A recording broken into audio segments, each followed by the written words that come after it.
ಕಾರ್ಯಕ್ರಮದೆಲ್ಲ ಭಾಗವಹಿಸ್ತೀವಿ.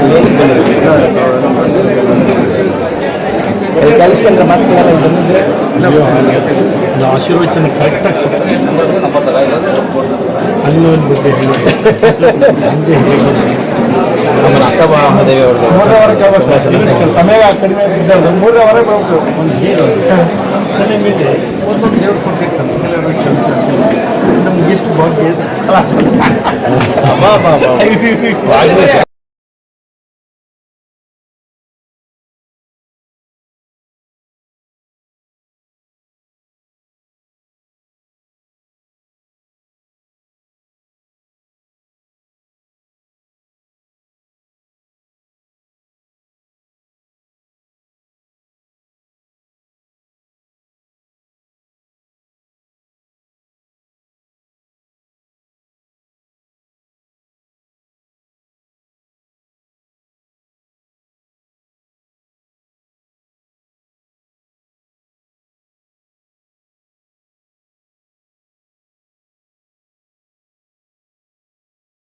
ಅನುಭವ ಮಂಟಪದಲ್ಲಿ ಎಂಥ ಜ್ಞಾನಿಗಳಿದ್ರು ಅಂದ್ರೆ ಅಲ್ಲಮಕ್ಕಳು ಹೇಳ್ತಾರೆ, ಮೀಸೆ ಮೂಡಿ ಬಂದರೆ ಗಂಡೆಂಬರು ಸ್ತನ ಮೂಡಿ ಬಂದರೆ ಹೆಣ್ಣೆಂಬರು ಒಳಗೆ ಸುಳಿದಾಡುವ ಆತ್ಮ ಹೆಣ್ಣು ಅಲ್ಲ ಗಂಡು ಅಲ್ಲ ಕಾಣೆಯೋ ಗುರುಗೀಶ್ವರ. ಆತ್ಮ ಮುಖ್ಯ, ಜ್ಞಾನ ಮುಖ್ಯ ಅಂತ ಹೇಳಿದ್ರು. ಶಾಲೆ ಕಂಬ ದೇವತೆಗಳ ಶಿರುವೆ ಹೊನ್ನ ಕಳಸಯ್ಯ. ಬರೀ ದೇವಸ್ಥಾನದ ಕಲ್ಪನೆ ಅಷ್ಟು ಕೊಟ್ಟಿದ್ದಿಲ್ಲ. ಸ್ಥಾವರಕ್ಕೆ ಅಳಿವುಂಟು, ಜಂಗಮಕ್ಕೆ ಅಳಿವಿಲ್ಲವಯ್ಯ. ಜಂಗಮ ಲಿಂಗ ಎರಡು ಸಮಾನ ಅಂತ ಹೇಳಿದ್ರು. ಅಲ್ಲಿ ನೋಡಿ ಒಂದು ಸ್ಲೋಗನ್ ಬಹಳ ಖುಷಿ ಅನಿಸ್ತು. ದೇಹದಲ್ಲೇ ಲಿಂಗ ಕಟ್ಕೊಂಡ್ರು, ಇಷ್ಟಲಿಂಗ. ಯಾಕಂದ್ರೆ ನಾನೇ ದೇವಸ್ಥಾನ, ದೇವ್ರು ನನ್ನ ಜೊತೆಗೆ ಇದ್ದೀನಿ ಅಂದ್ರೆ ಕೆಟ್ಟ ಮಾತಾಡೋದಕ್ಕೆ, ಕೆಟ್ಟದ್ ಬಯಸೋದಕ್ಕೆ, ಕೆಟ್ಟ ವಿಚಾರ ಮಾಡೋದಕ್ಕೆ, ಕೆಟ್ಟ ಕೆಲಸ ಮಾಡೋದಕ್ಕೆ, ಕೆಟ್ಟದ್ ಮಾಡೋದಕ್ಕೆ ಎಲ್ಲಿ ಮನಸ್ಸು ಬರುತ್ತೆ? ಅದೇ ರೀ ಅಸತ್ಯ. ಅಂತ ತತ್ವವನ್ನ ಕೊಟ್ಟಂತ ಬಸವಣ್ಣ ಈ ಗುರುಗಳು ಪಾದಯಾತ್ರೆ ಮಾಡ್ಕೊಂಡು ಹೋಗಿ ನಮ್ಗೆ ಅದು ಕೊಡಿ ಇದು ಕೊಡಿ ಕೇಳುವಂತ ಸ್ಥಿತಿ ಬಂದಿದೆ ಅಂತ ಹೇಳಿದ್ರೆ ಇದು ಭಾರತದ ದೊಡ್ಡ ದೌರ್ಭಾಗ್ಯ ಅನ್ಸುತ್ತೆ ನನಗೆ. ದೇವ್ರನ್ನ ಪ್ರಾರ್ಥನೆ ಮಾಡಕ್ಕೆ ನನಗೇನು ಬೇಡ ಅಂತ. ಅನುಭವ ಮಂಟಪ ಹೇಗಿತ್ತು ನೋಡಿ. ಅಬ್ಬಾ, ಒಬ್ಬರಿಗಿಂತ ಒಬ್ಬೊಬ್ರು ನನಗೆ ಬಹಳ ಚೆನ್ನಾಗಿ ಹೇಳಿದ್ರು. ಓಂ ಶ್ರೀ ಗುರುಭ್ಯೋ ನಮಃ. ಇದನ್ನ ನಾವು ದಾವಣಗೆರೆ ಜಿಲ್ಲೆಯ ಪಾವಮಟ್ಟಿ ಗ್ರಾಮದಲ್ಲಿದ್ದೇವೆ. ಇದನ್ನ ವಿರಕ್ತ ಮಠದಲ್ಲಿ ಬಹಳ ಅದ್ದೂರಿಯಾದ ಅಮೋಘವಾದಂತಹ ಸಮ್ಮೇಳನವನ್ನು, ಬಸವ ತತ್ವ ಸಮ್ಮೇಳನವನ್ನು ಆಯೋಜಿಸಿದ್ದಾರೆ. ಇದನ್ನ ಗುರುಗಳ ಆಶೀರ್ವಚನ ತಿಳ್ಕೊಳ್ಳೋಣ. ಗುರುಗಳ ಈ ಕಾರ್ಯಕ್ರಮ ಕುರಿತು ಅನಿಸಿಕೆಗಳು ಹೇಳಿ ಗುರುಗಳೇ. ಎಲ್ಲರಿಗೂ ಶರಣಾರ್ಥಿಗಳು. ಬಸವ ತತ್ವ ಸಮ್ಮೇಳನ ಅಂತಂದ್ರೆ ಒಬ್ಬ ವ್ಯಕ್ತಿಯ ವಿಚಾರ ಅಲ್ಲ, ಅಥವಾ ಒಂದು ಸಮುದಾಯದ ವಿಚಾರನೂ ಅಲ್ಲ. ಇಡೀ ಮಾನವ ಕುಲದ ಉದ್ಧಾರಕ್ಕೆ, ಕಲ್ಯಾಣಕ್ಕೆ ಶ್ರಮ ಪಟ್ಟಂತ ಒಂದು ಮಹಾನ್ ತತ್ವ ಅಂತಂದ್ರೆ ಬಸವ ತತ್ವ. ಅಂತ ಬಸವ ತತ್ವದ ಸಮ್ಮೇಳನದ ಹಿನ್ನೆಲೆಯಾಗಿ ನಮ್ಮ ಶ್ರೀಮಠನೂ ಸಹ ಯಾವುದೇ ಜಾತಿ, ಮತ, ಪಂಥ ಭೇದವಿಲ್ಲದೆ ಎಲ್ಲರನ್ನ ಒಳಗೊಂಡು ಎಲ್ಲರಿಗೂ ತಾತ್ವಿಕವಾಗಿರ್ತಕ್ಕಂಥ ಬೋಧನೆಯನ್ನ ಮಾಡುತ್ತಾ ಎಲ್ಲರ ಜೀವನ ಸುಧಾರಣೆಯತ್ತ ಸಾಗಿಸ್ಲಿಕ್ಕೆ ನಮ್ಮ ಶ್ರೀಮಠನು ಕೂಡ ಪ್ರಯತ್ನದಲ್ಲಿದೆ ಅನ್ನೋದು ನಮ್ಮ ಅನಿಸಿಕೆ. ಹೀಗಾಗಿ ಆ ಬಸವ ಸಿದ್ಧಾಂತವನ್ನ, ಸಮಾನವಾಗಿರ್ತಕ್ಕಂಥ ಸಿದ್ಧಾಂತವನ್ನ ಸಾಮಾನ್ಯ ಜನರಿಗೂ ಸಹ ತಲುಪಿಸಬೇಕು ಅನ್ನೋದು ಈ ಸಮ್ಮೇಳನದ ಹಿನ್ನೆಲೆ. ಇದು ವಿದ್ವಾಂಸರ ಧರ್ಮನೂ ಅಲ್ಲ, ಪಂಡಿತರ ಚರ್ಚೆನೂ ಅಲ್ಲ, ಅನುಭಾವಿಗಳ ಒಕ್ಕೂಟ ಇದು. ಅನುಭಾವಿಗಳು ಬಹಳ ವಿಶೇಷವಾಗಿರ್ತಕ್ಕಂಥ ಸಂದರ್ಭ ಸಿಗೋದು. ಅಂತಹ ಹಿನ್ನೆಲೆಯಲ್ಲಿ ಬಸವ ತತ್ವ ನಮ್ಮ ನಾಡಿಗೆ ದೊಡ್ಡ ಕೊಡುಗೆಯನ್ನು ಕೊಟ್ಟಿದೆ ಅನ್ನೋದು ನಾವೆಲ್ಲರೂ ಕೂಡ ತಿಳ್ಕೊಬೇಕಾದಂತ ವಿಚಾರ. ಬಸವಣ್ಣ ಇಲ್ದಲೇ ಹೋಗಿದ್ರೆ, ಕುವೆಂಪು ಅವರು ಒಂದ್ ಕಡೆ ಒಂದ್ ಮಾತನ್ನ, ಒಳ್ಳೆ ಮಾತನ್ನ ಹೇಳ್ತಾರೆ, ಬಸವಣ್ಣನವರ ತತ್ವವನ್ನ ನಾವೆಲ್ಲರೂ ಕೂಡ ಅನುಭವಿಸಿದ್ರೆ, ಅನುಸರಿಸಿದ್ರೆ ಈ ಕೋಮು ದ್ವೇಷ ಅನ್ನೋದೇನಿದೆ ಅದು ನಮ್ಮ ರಾಜ್ಯದಲ್ಲಿ ಯಾವ ಕಾರಣಕ್ಕೂ ತಾಂಡವಾಡ್ತಾ ಇರ್ಲಿಲ್ಲ ಅಂತಕ್ಕಂಥ ಮಾತನ್ನ ಕುವೆಂಪು ಅವರು ಹೇಳ್ತಾರೆ. ಹಾಗೆ ನಾವೆಲ್ಲರೂ ಕೂಡ ಆ ಬಸವ ತತ್ವವನ್ನ ಆಚರಣೆ ಮತ್ತು ಅನುಸರಿಸುವಂತ ಕೆಲಸ ಇದೆಯಲ್ಲ, ಅದು ಬಹಳ ಮುಖ್ಯ. ಸಾಮಾನ್ಯ ಜನರಿಂದ ಹಿಡಿದು ವಿದ್ವತ್ತನ್ನ ಪಡೆದುಕೊಂಡಿರ್ತಕ್ಕಂಥ ಎಲ್ಲ ಜನರಿಗೂ ಸಮಾನತೆಯ ತತ್ವವನ್ನ ಬೋಧನೆ ಮಾಡಿರ್ತಕ್ಕಂಥ ಒಂದೇ ಒಂದು ತತ್ವ ಅಂದ್ರೆ ಅದು ಬಸವ ತತ್ವ ಮಾತ್ರ. ಹೀಗಾಗಿ ಜಗತ್ತಿನ ಎಲ್ಲ ಜನರು ಆಕರ್ಷಿತವಾಗಿರ್ತಕ್ಕಂಥ ಒಂದು ವಿಚಾರ ಅಂತಂದ್ರೆ ಬಸವಣ್ಣನವರ ವಿಚಾರಕ್ಕೆ ಆಕರ್ಷಿತರಾಗಿರುವಂತಹದ್ದು. ಇತ್ತೀಚಿನ ದಿನಮಾನಗಳಲ್ಲಂತೂ ಬಸವಣ್ಣನವರ ವಚನಗಳು ಸಾಕಷ್ಟು ಜನರ ಬಾಯಲ್ಲಿ ಬರ್ತಾ ಇರೋದು, ಹೇಳ್ತಾ ಇರೋದು, ಕೇಳ್ತಾ ಇರೋದನ್ನ ನಾವೆಲ್ಲರೂ ಕೂಡ ನೋಡ್ತಾ ಇದ್ದೇವೆ. ಇದು ಯಾವುದರ ಹಿನ್ನೆಲೆ ಅಂತಂದ್ರೆ ಬಸವ ತತ್ವ ಸರ್ವ ಸಮಾನತೆಯ ತತ್ವ ಆಗಿರೋದ್ರಿಂದ ಜಗತ್ತಿನಲ್ಲಿ ಹೊಸ ಬೆಳಕನ್ನ, ಹೊಸ ವಿಚಾರವನ್ನ, ಹೊಸ ಸಿದ್ಧಾಂತವನ್ನ ಕೊಡಬೇಕು, ಅನುಸರಿಸಬೇಕು ಅಂತಕ್ಕಂಥದ್ದು ಮೂಲವಾಗಿರ್ತಕ್ಕಂಥ ಆಶಯ. ಯಾವಾಗಲೂ ಸಹ ಬಸವಣ್ಣನವರು ಇಲ್ಲದವರ ಧ್ವನಿಯಾಗಿದ್ದಂಥವರು, ದಲಿತರ ಧ್ವನಿಯಾಗಿರ್ತಕ್ಕಂಥವ್ರು, ಅಸ್ಪೃಶ್ಯರ ಆಶಾಕಿರಣವಾಗಿರ್ತಕ್ಕಂಥವ್ರು, ದೀನರ ಬಂಧುವಾಗಿರುವಂತವ್ರು.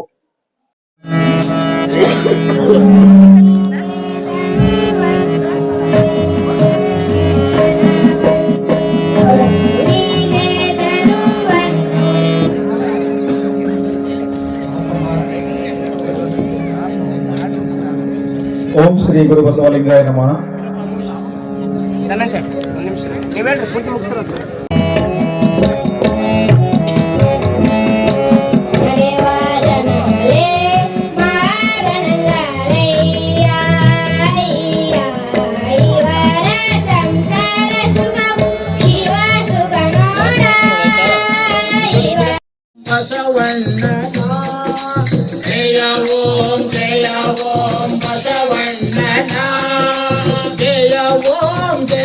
ಓಂ ಜಗದನ್ನನ ಜಯ ಓಂ ಜಗದನ್ನನ ಜಯ ಓಂ ಸಂಗಮೇಶನ ಜಯ ಓಂ ಸಂಗಮೇಶನ ಜಯ ಓಂ ಅಲ್ಲಮ ಪ್ರಭುದೇವನ ಜಯ ಓಂ ಅಲ್ಲಮ ಪ್ರಭುದೇವನ ಜಯ ಓಂ ಅಡಪದ ಅಪ್ಪಣ್ಣನ ಜಯ ಓಂ ಅಡಪದ ಅಪ್ಪಣ್ಣನ ಜಯ ಓಂ ಮಹಾಯೋಗಿ ಹಜಗಣ್ಣನ ಜಯ ಓಂ ಮಹಾಯೋಗಿ ಹಜಗಣ್ಣನ ಜಯ ಓಂ ಅಂಬಿಗರ ಚೌಡಯ್ಯನ ಜಯ ಓಂ ಕುಂಬಾರ ಗುಂಡಯ್ಯನ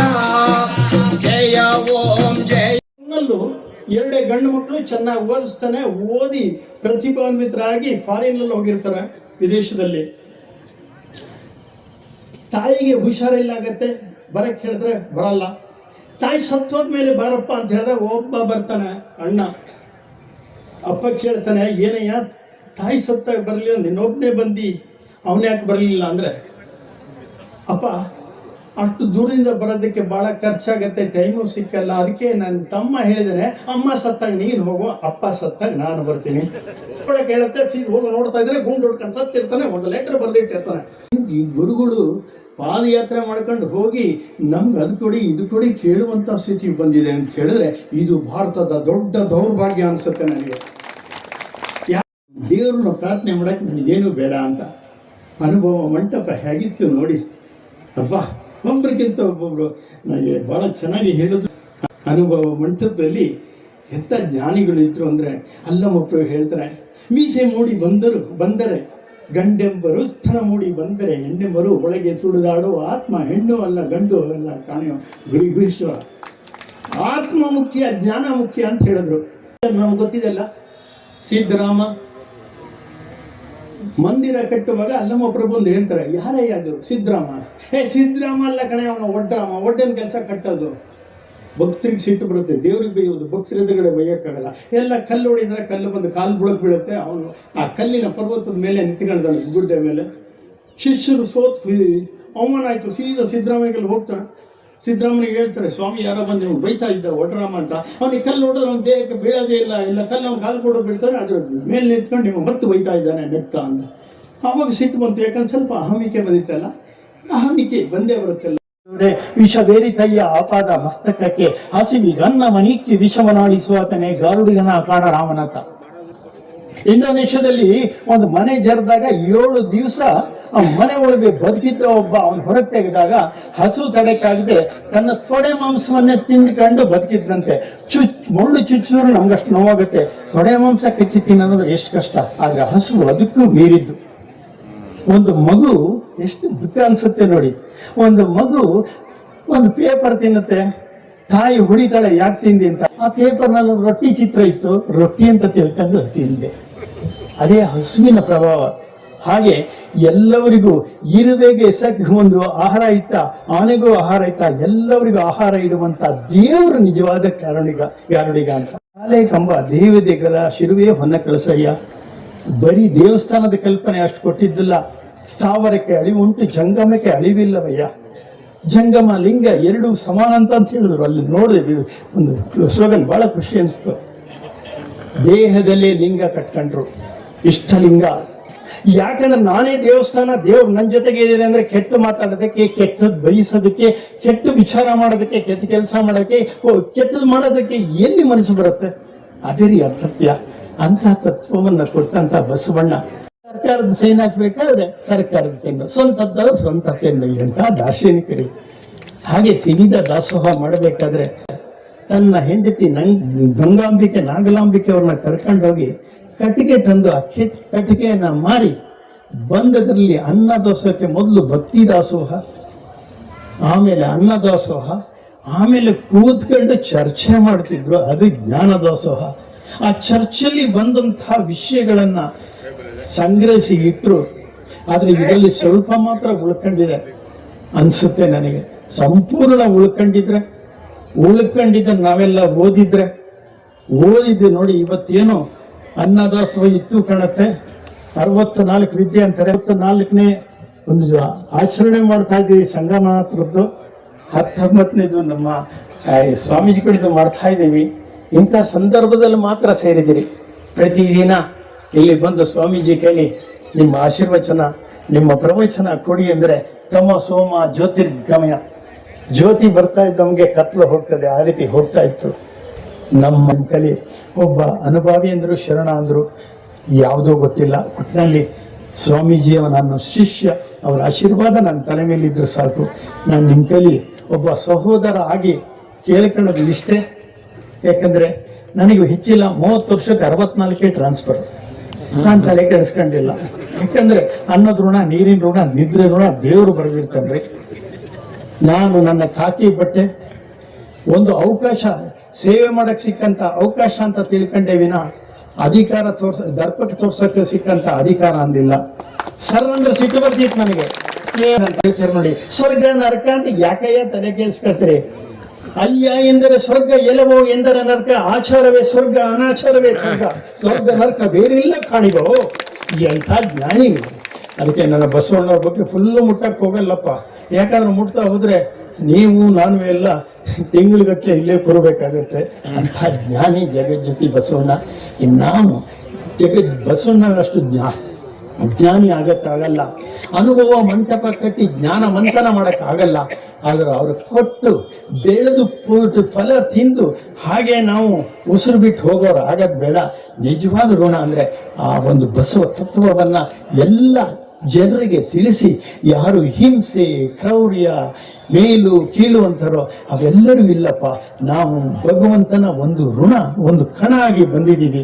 ಈ ಜೀವನ ಮೋಕ್ಷ ಆದರೆ ಸಾಕು ಅನ್ನೋ ರೀತಿಯಲ್ಲಿ ಎಲ್ಲರಿಗೂ ತಿಳಿಸಿ, ಅನುಭಾವಿಗಳಾಗದೇ ಇದ್ರು, ಶರಣರಾಗದೇ ಇದ್ರು, ನಾವು ಮಹಾನ್ ಶರಣರಿಗೆ ಶರಣ ಬಂದು ಆ ಬಸವಣ್ಣವರ ಒಂದು ಜ್ಞಾನವನ್ನು ಎಲ್ಲ ಕಡೆಗೆ ಪ್ರಸರಿಸಿ ನಮ್ಮ ಮಾನವ ಜನ್ಮ 84 ಲಕ್ಷ ಜೀವಿಕೋಟಿಯಲ್ಲಿ ಶ್ರೇಷ್ಠವಾದ್ರು.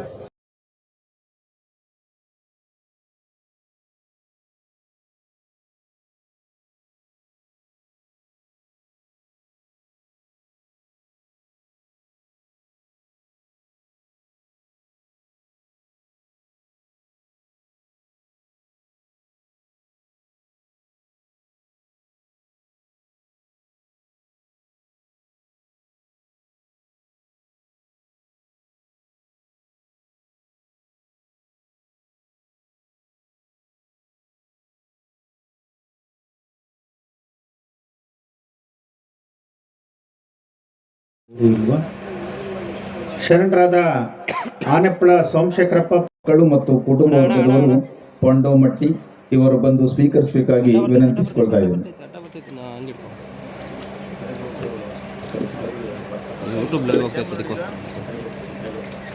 ಶರಣಲಿಂಗೈಕ್ಯ ಕರೇಗೌಡರ ರುದ್ರೇಗೌಡರು ಮಾದಮ್ಮನವರ ಸ್ಮರಣಾರ್ಥ ಮಕ್ಕಳು ಶಿವಯೋಗಿಯ ಪರಮ ಬಂಧುಗಳಯ್ಯ. ಶಿವಯೋಗ, ಈ ಗುರುಗಳು ಶಿವಯೋಗ. ಸಿದ್ದರಾಮೇಶ್ವರ ಜಯಂತಿಗೆ ಹೋಗಿದ್ದವ್ರು ಕರ್ಮಯೋಗಿ ಅಂತ, ಕಾಯಕ ಯೋಗಿ, 3 ಯೋಗಗಳು. ಕೊನೆಗೆ ಶಿವಯೋಗ. ಶಿವಯೋಗಿಗಳಿಗೆ ಈ ಶಿವನ ಭಕ್ತರು ಅಂದ್ರೆ ನಾನು ಬಹಳ ಚರ್ಚೆ ಮಾಡ್ಲಾಕಿದ್ದೆ. ಬ್ರಹ್ಮನಿಗೆ ಯಾಕೆ ಪೂಜೆ ಮಾಡಲ್ಲ ಅಂತ ಬಹಳ ಜನಕ್ಕೆ ಗೊತ್ತಿರ್ಲಿಕ್ಕಿಲ್ಲ. ಗೊತ್ತಿದ್ರು ಬೇರೆ ತರ.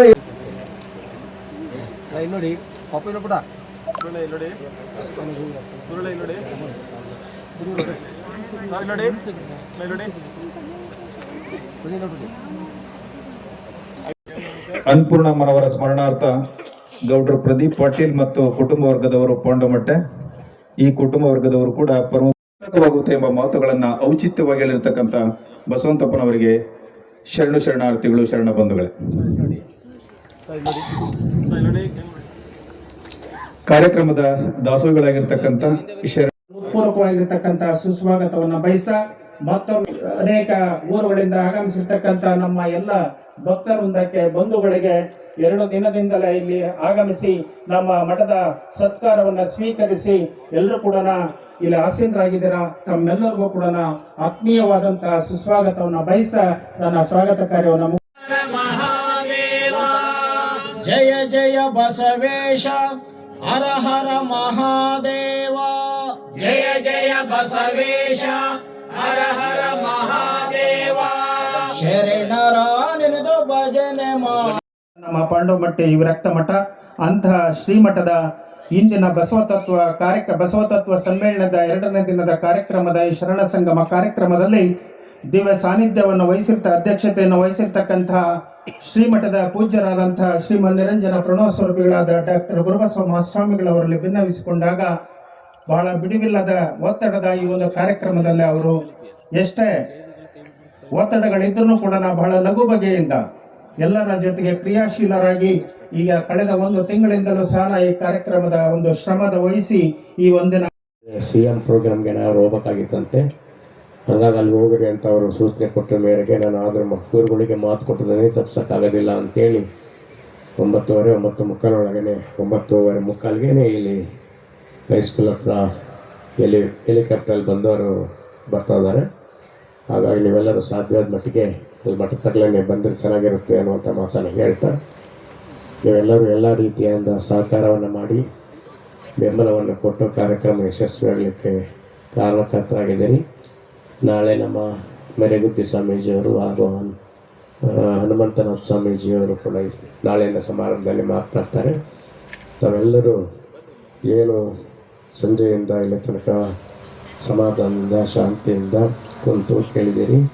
ನಿಮ್ಮೆಲ್ಲರಿಗೂ ಒಳ್ಳೆಯದಾಗಲಿ ಅಂತ ಶುಭವನ್ನು ಕೋರಿ ಮಾತುಗಳು.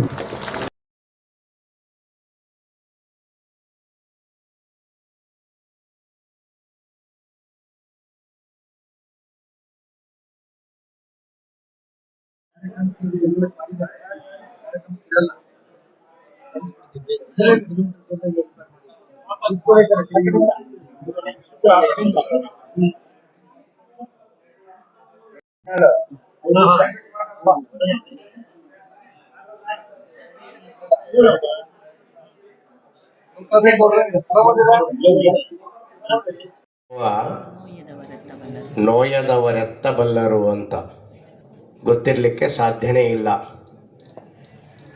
ಬಂಜೆ ಬೇನೆಯನರಿಯಳು ಅಂತ ಇನ್ನೊಂದು ಶಬ್ದ ಇದೆ. ಬಂಜೆಗೆ ಮಕ್ಕಳು ಜನನ ಆಗುವಂಥ ಸಂದರ್ಭ ಇದೆಯಲ್ಲ, ಆ ಸಂದರ್ಭದ ನೋವು ಬೇರೆಯವರಿಗೆ ಗೊತ್ತಾಗಲಿಕ್ಕೆ ಸಾಧ್ಯ ಇಲ್ಲ.